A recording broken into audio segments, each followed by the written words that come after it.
Sir, इस लोकसभा चुनाव की एक हकीकत तो ये भी है कि बीजेपी बाहरी लोगों की पार्टी लग रही है। 10 में से 6 उम्मीदवार तो आपके बाहर के हैं। उसकी आवाज को किस प्रकार से दबाया गया, उसके गले को घोट दिया गया कांग्रेस के अंदर। उसके मुंह से वो कुछ बोल नहीं पाया, वो प्रताड़ित होकर के वहां से उसको निकलना पड़ा। कांग्रेस के अंदर नहीं सुनी जा रही थी। कुरुक्षेत्र में नवीन जिंदल से भाजपा की इतनी पुरानी लड़ाई थी, वो छोड़ते हैं, ज्वाइन करते हैं, घंटों में उनको टिकट मिल जाती है, तो बड़ा कन्वीनियंट है। आपके खुद के लोग बड़े परेशान है इससे, बोल रहे हैं यार ये आप सब ले आते हैं, सैनी साहब, मोदी जी, अमित शाह जी, सब बाहर के लोगों को ले आते हैं। आप मेरी बात को नोट करना, वो 4 तारीख को 1 लाख से ज्यादा वोटों से भूपेंद्र सिंह हुड्डा, दीपेंद्र हुड्डा हार रहा। हाल के महीनों में हमने देखा है कि जगह जगह हरियाणा में, गाँव में खासतौर से फार्मर्स प्रोटेस्ट कर रहे थे। जो भाजपा के नेता वहां जाते हैं तो वो पोस्टर लेके या काला झंडा दिखाते हुए, मतलब काफी नाराजगी है खासतौर से कृषकों में।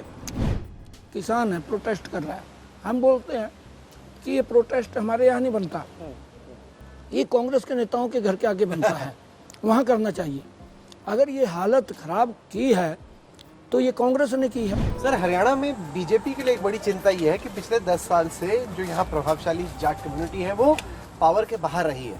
आप खुद ओबीसी समाज से आते हैं और ऐसे में ये धारणा बन रही है कि इस बार बहुत जबरदस्त वोट आप लोगों के खिलाफ और कांग्रेस पार्टी के पक्ष में कम से कम इस प्रभावशाली समाज से पड़ सकता है और ये आपके लिए सिरदर्द बन जाएगा। हम लोग इस वक्त हरियाणा के कैथल में पीडब्ल्यूडी गेस्ट हाउस में हैं और मेरे खास मेहमान इस जब वी मेट में है हरियाणा के नए मुख्यमंत्री नैब सिंह सानी।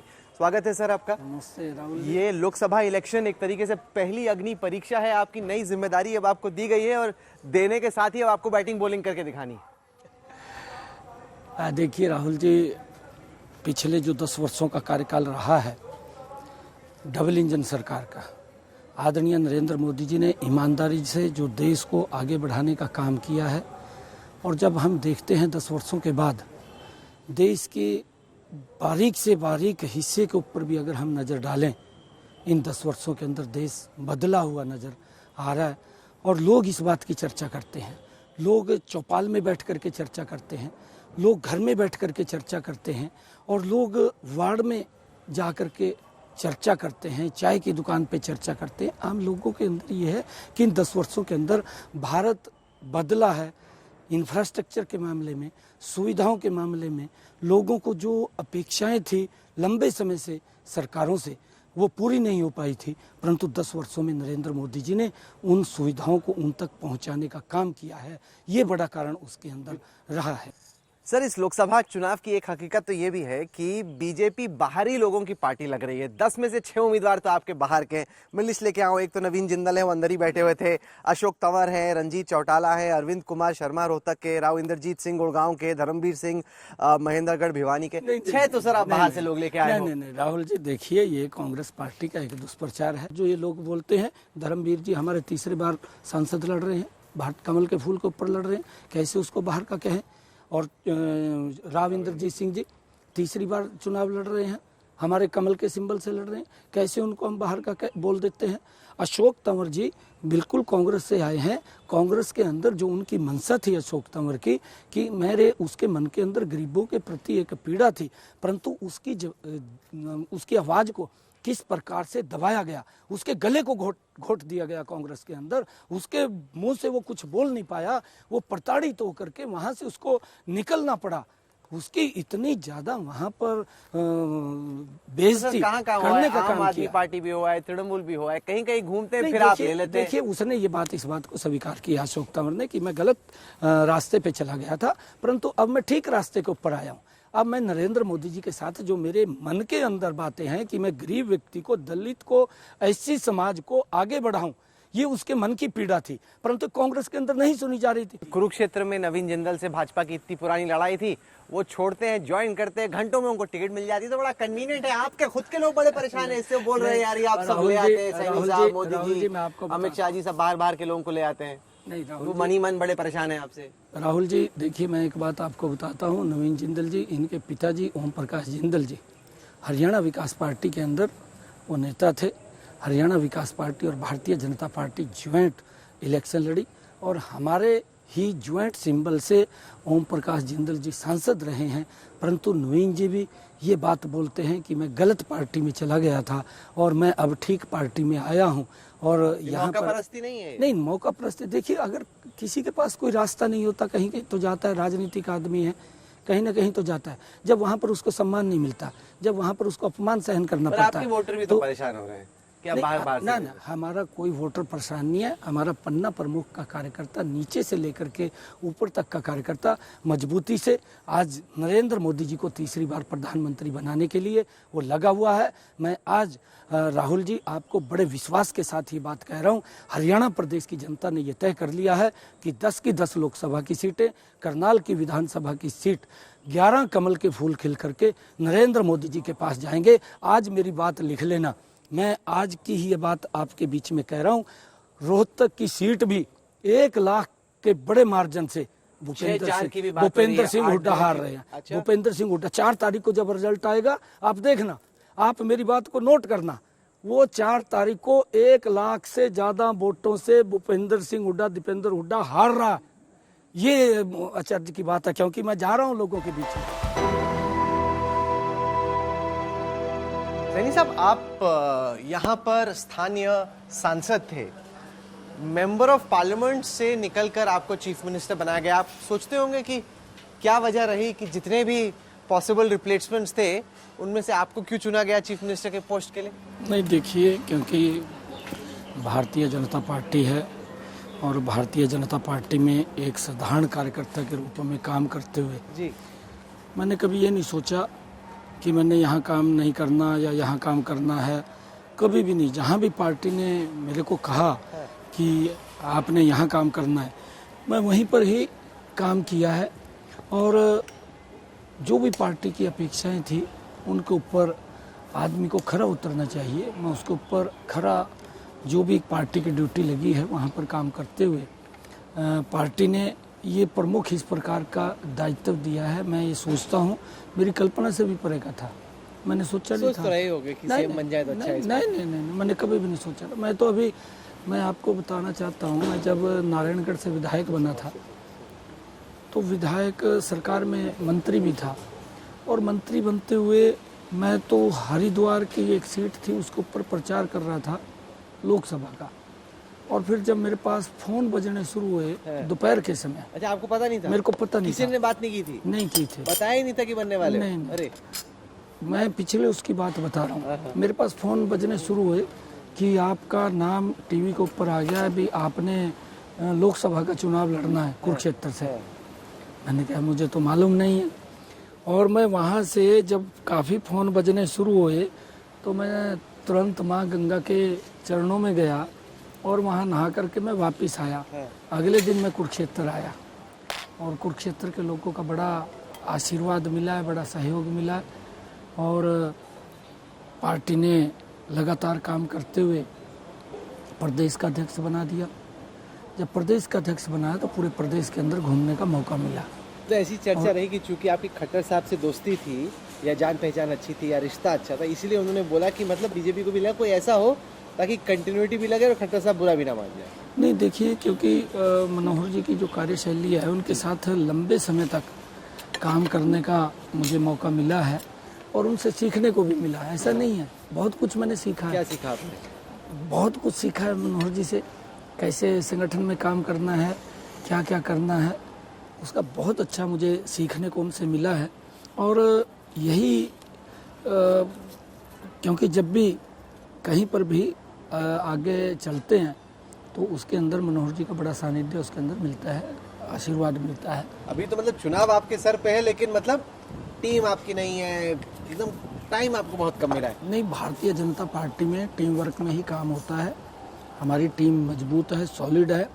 मैंने कहा है कि पीछे अभी पार्टी का अध्यक्ष के नाते मैंने काम किया, मैं पूरे प्रदेश के अंदर घूमने का मौका मिला है मुझे, और कार्यकर्ताओं से भी, आम जन से भी संपर्क रहा है।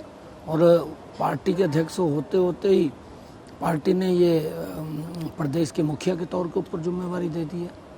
और लोगों के अंदर एक बड़ा इस बात को लेकर के जो जोश है, उत्साह है,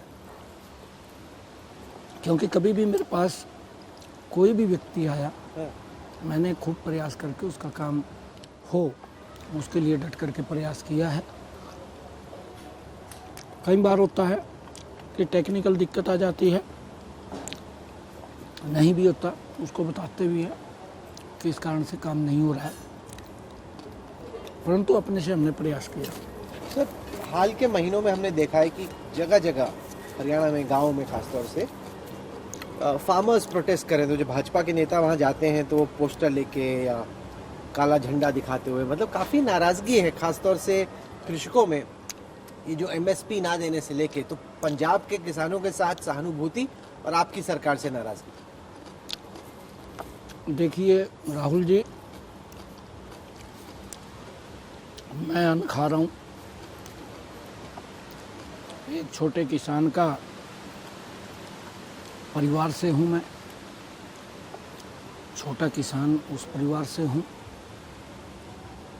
जितना मोदी जी ने इन 10 वर्षों में किसान के लिए किया है, 60 सालों में कांग्रेस नहीं कर पाई। कांग्रेस ने तो वोट बैंक के रूप में इस्तेमाल किया। फिर किसान नाराज क्यों? नहीं देखिए, नाराजगी का, आप ही के स्टेट में हो रहे हैं, आप ही के नहीं, टाइम तो ऐसा था जब मैं आपके वही नेताओं बात- के लिए गांव में निकलना मुश्किल हो गया। मैं वही बात कह रहा हूँ, मैं बोलता भी हूँ किसान भाइयों को, ये प्रोटेस्ट यहाँ नहीं बनता,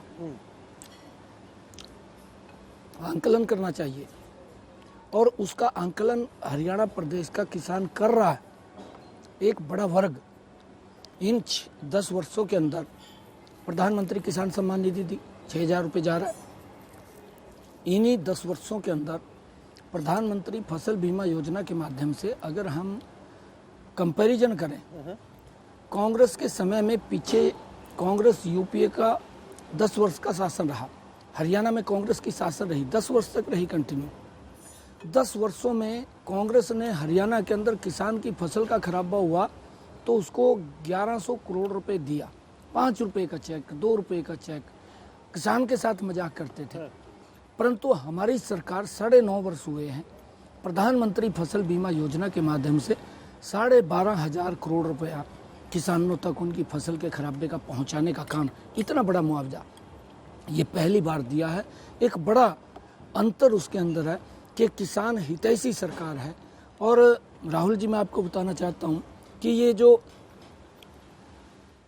किसान है प्रोटेस्ट कर रहा है, हम बोलते हैं कि ये प्रोटेस्ट हमारे यहाँ नहीं बनता, ये कांग्रेस के नेताओं के घर के आगे बनता है, वहाँ करना चाहिए। अगर ये हालत खराब की है तो ये कांग्रेस ने की है। और मैं 10 साल आपको से तो आपका राज रहा है। देखिए 10 साल के अंदर क्या क्या किया केंद्र में, हाँ 10 साल किसान में नाराज है तो आप 10 साल का पहले का हुड्डा जी का, 10 साल- मनमोहन सिंह का तो नहीं बता सकते नहीं ना? देखिए, मैं वो नहीं बता रहा हूँ, मैं काम बता रहा हूँ कि उसके कंपैरिजन में कितने काम हमारे हुए हैं। हमारे अभी आप देखें किसान रेल चली है कि एक स्थान से दूसरे स्थान तक अगर किसान को अपना सामान बेचना है, उसको लाभकारी मूल्य मिले, उसके लिए मोदी जी ने किसान रेल चलाई है। ई मंडी की है कि डायरेक्ट कहीं पर भी अगर वो भाव भी देखना चाहे, उसको भाव का पता लग जाएगा, फलानी मंडी में क्या भाव है। ई मंडी से जोड़ने का काम किया है, ये मोदी जी ने काम किया है। और उसके बावजूद मैं आपको बताना चाहता हूँ, हरियाणा में कांग्रेस ने आज तक किसी भी स्टेट के अंदर धान और गेहूं की फसल केंद्र खरीदता है, उसी को ही खरीदने का काम किया, उससे अलग और कुछ नहीं किया। परंतु हमारी सरकार ने यहाँ पर हरियाणा की अगर हम बात करें, 14 अन्य फसलें भी एमएसपी पर खरीदने का काम हमारी सरकार ने किया है। किसानों को जो कृषि सिंचाई योजना है उसके ऊपर सब्सिडी दे करके 2014 में जितनी क्षेत्रफल के ऊपर पैदावार किसान करता था, आज 2014-2024 अगर आप आंकलन करेंगे उससे 1 गुना ज़्यादा मेरे ख्याल से कृषि सिंचाई योजना के तहत उनके खेत को पानी लगा है, चाहे स्प्रिंकल वाटर है, चाहे ड्रिप इरिगेशन है, उसके माध्यम से उसके खेत तक पानी पहुंचा करके किसान के और उसकी पैदावार बढ़ाने का काम किया। उस पैदावार को भी एमएसपी पर खरीदने का काम हमारी सरकार, मोदी की सरकार कर रही है।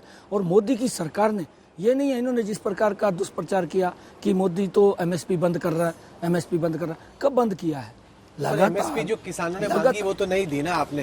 काफी निगोशिएट किया, बातचीत भी हुई, पीयूष गोयल की कृषि मंत्री की बातचीत हुई, लेकिन उनको जो चाहिए था वो तो नहीं दिया। देखिए राहुल जी, यही कांग्रेस के लोग थे, इनकी सरकार थी। स्वामीनाथन जी ने एक रिपोर्ट बनाई।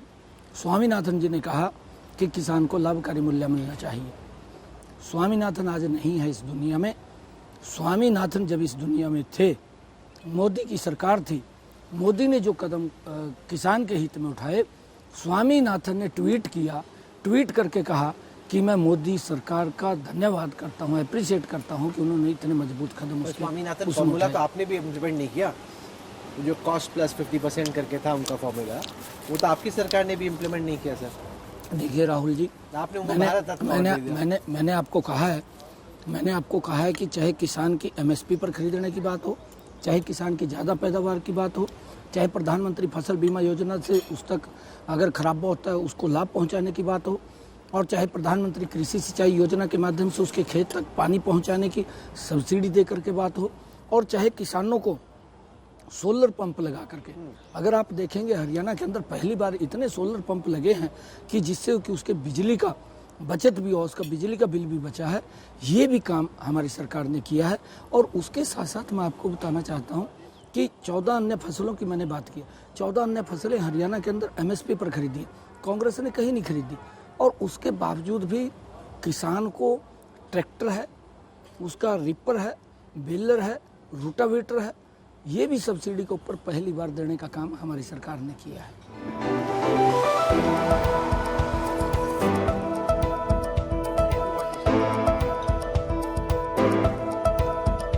सर, हरियाणा में बीजेपी के लिए एक बड़ी चिंता ये है कि पिछले 10 साल से जो यहाँ प्रभावशाली जाट कम्युनिटी है वो पावर के बाहर रही है।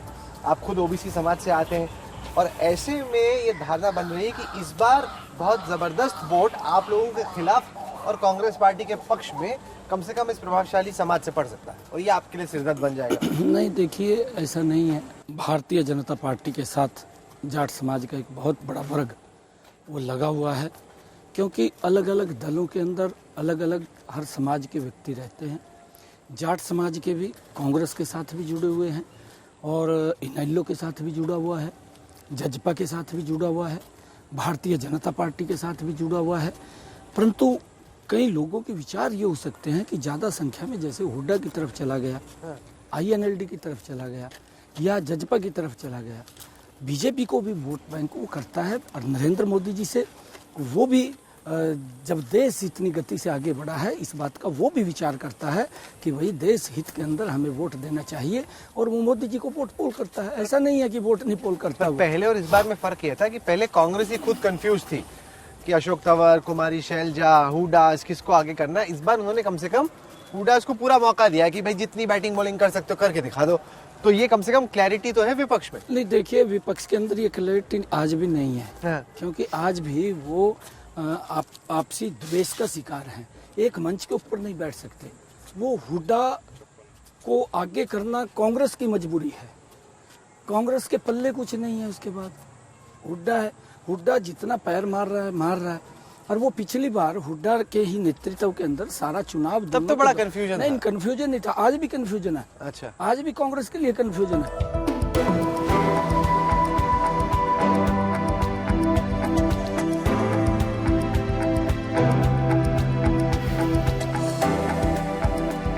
हम लोग इस वक्त करनाल की कर्ण झील में है, जो कि काफी खूबसूरत है गर्मी के बीच में भी। वैसे हरियाणा को उतना टूरिज्म के लिहाज से नहीं देखा जाता है, कुछ हद तक देखा जाता है, गुड़गांव में लोग आते भी हैं, लेकिन टूरिज्म हॉटस्पॉट के तौर पे खास नहीं देखा जाता। आपसे ज़्यादा मुझे गवर्नेंस और आपके विजन के बारे में चर्चा करने का मौका नहीं मिला। आपका जो मौका मिला है, आप कैसे हरियाणा को डेवलप करना चाहते हैं? देखिए राहुल जी, आदरणीय प्रधानमंत्री जी का जो एक विज़न है, अगर हम देखते हैं कि अब की बार जो बजट भी उन्होंने दिया है वो अमृतकाल का बजट दिया है, और अमृतकाल के अंदर जिस प्रकार का 100वां आज़ादी का पर्व अगर हम मनाएंगे तो उन क्रांतिकारी वीरों ने जिन्होंने सपने इस भारत के देखे थे, उनके सपनों का भारत ये होना चाहिए। और उस दृष्टि से अगर हम देखें इन पिछले 10 वर्षों के अंदर देश के अंदर भी जो टूरिज़्म बढ़ा है, वो आदरणीय मोदी जी ने इसके ऊपर बड़ा फोकस किया है। और उसी बात को लेकर के हम हरियाणा के अंदर भी इस टूरिज्म को बढ़ाने के लिए, अगर आप देखें ये करण लेक, इसके ऊपर कितना सुंदर दृश्य है और यहाँ पर लोग शाम के समय इतने, और यहाँ इतनी गर्मी लग भी नहीं रही है, यहाँ पे इतने घूमने के लिए यहाँ पर लोग आते हैं। और इसके साथ ही लगते ही क्योंकि भगवान श्री कृष्ण की नगरी कुरुक्षेत्र है, कुरुक्षेत्र का भी आदरणीय प्रधानमंत्री जी ने 250 करोड़ रुपए की लागत से, जहाँ पर गीता का संदेश भगवान श्री कृष्ण ने दिया, उस क्षेत्र का भी विकास करने का काम आदरणीय प्रधानमंत्री जी ने किया है। और मैं देखता हूँ कि उस स्थल के ऊपर भी पहले बहुत कम लोग आते थे, अब हर रोज अगर वहाँ फुटफॉल देखा जाए जितना वहाँ पर आता है, लगभग 10,000 से लेकर के 15,000 डेली इतना फुटफॉल बाहर से जो टूरिस्ट है, धार्मिक रूप से है, वो वहाँ पर आता है। सर, पिछले कुछ सालों में नोएडा में खासतौर से काफी प्रगति हुई है और हरियाणा में इकोनॉमिक इंजन है गुड़गांव, और अब योगी जी वहाँ फुल स्पीड से लगे हुए हैं। अब ऐसा लग रहा है कि गुड़गांव में वो बात नहीं रही जो कि पहले थी, अब नोएडा काफी आगे निकल रहा है। आपको कैसे एड्रेस करोगे? नहीं, योगी जी तो आपको हरा रहे हैं। देखिए, मैं आपको बताना चाहता हूँ, हमारे यहाँ पर जो KMP रोड निकला है, द्वारका एक्सप्रेसवे आया है, द्वारका एक्सप्रेसवे से गुड़गांव जो बम्बे एक्सप्रेसवे है वो निकला है, और हमारे यहाँ पर मेवात के अंदर IMT आई है, और हमने जो KMP और KGP हमारा ये रोड है, जो आउटर रिंग रोड जो निकला है, पेरिफेरल हाईवे जो आउटर रिंग रोड निकला है, उसके ऊपर पूरा का पूरा जो इंडस्ट्रियल हब वहाँ पर लगे, उसके लिए सारा का सारा हमने रोड मैप तैयार किया है। और वहाँ पर इंडस्ट्री आ भी रही है, ऐसा नहीं, भारी मात्रा के अंदर इंडस्ट्री आ रही है, और उसके लिए रास्ते भी एयरपोर्ट को जोड़ने के लिए सरल रास्ते बनाने का काम किया है। एक रोड सीधा एयरपोर्ट से उठा करके जो सीधा कटरा जम्मू को जा रहा है, वो वहीं से उस बीच से होकर के निकल रहा है। जो रोड्स की कनेक्टिविटी है, रोड की कनेक्टिविटी इतनी ज़बरदस्त दी है कि लोगों को चाहे इंडस्ट्री के अंदर वो वहाँ पर लगाएं, किसी प्रकार की कहीं कोई समस्या या दिक्कत नहीं है। दिक्कत वहाँ आती है व्यक्ति को जहाँ उसको रास्ते नहीं मिलते, रास्तों के कारण दिक्कत आती है, परंतु हरियाणा के अंदर इतनी कनेक्टिविटी उसके अंदर दी है। आपने जवाब नहीं दिया, आपने घुमा दिया, आपने कहा कि योगी जी आपको बराबर टक्कर दे रहे हैं और नोएडा गुड़गांव के बराबर आ रहा है, उसमें आप क्या करेंगे? नहीं, देखिए, हम मजबूती से इंडस्ट्री को बढ़ाने का काम, और जो हमारा इंडस्ट्री के अंदर जो अलग पॉलिसी बनी है, उस पॉलिसी के तहत जो सुविधाएं उसके अंदर दी जा रही हैं, मजबूती से इंडस्ट्री आ भी रही है। अभी पिछले दिनों रेल कोच फैक्ट्री हमारे सोनीपत के अंदर आई, मारुति का उद्योग उसके अंदर आया, अभी और कई इंडस्ट्रीज यहाँ पर आ रही हैं, बड़ी इंडस्ट्री आ रही हैं जो हमारे हरियाणा के अंदर लग रही हैं, और गति से और इंडस्ट्री यहाँ पर आए। बाहर से भी जो हमारा लोग इच्छुक हैं लगाने के, ऐसे लोगों को भी हम आमंत्रित कर रहे हैं कि आप आइए, जो भी सुविधा सरकार की तरफ से आप लोगों को चाहिए, सरकार उनके साथ कंधे से कंधा मिला करके खड़ी है, ताकि हमारे यहाँ पर इंडस्ट्री आएगी, युवाओं को रोजगार मिलेगा। और जो ये पूरा का पूरा हब है, आप देख रहे हैं, गुड़गांव से लगते रेवाड़ी, सोना, बावल, और ये पूरा का पूरा KMP का जो रोड है, इस रोड के ऊपर सभी ये इंडस्ट्री के लिए अलग से उसके लिए रोड मैप तैयार है। पूरा सोनीपत है, कुंडली है, इस सब एरिया के अंदर पूरा इंडस्ट्री जोन है, और ये लगातार हम और सुविधाएं वहाँ पर दे करके इंडस्ट्री को, जो हमारे बाहर से भी लोग आने वाले हैं, जो इन्वेस्टर्स हैं, वो इन्वेस्टर्स आकर के यहाँ पर इन्वेस्ट कर सकते हैं, उनके लिए हमारी सरकार तत्परता से उनको सहयोग करने के लिए तैयार है। उनको किसी प्रकार की कोई दिक्कत समस्या हम नहीं आने देंगे। नायब सैनी साहब, आपने वक्त निकाला कैंपेन की मसरूफियत से, बहुत बहुत शुक्रिया आपका। लोकसभा चुनाव में तो आपका जलवा देखा ही जाएगा कि क्या आता है, उसके बाद आपका इम्तिहान होगा असेंबली इलेक्शन में, तब आपसे फिर से मुलाकात होगी। थैंक यू राहुल जी, आपने हमें वक्त दिया, बहुत बहुत शुक्रिया।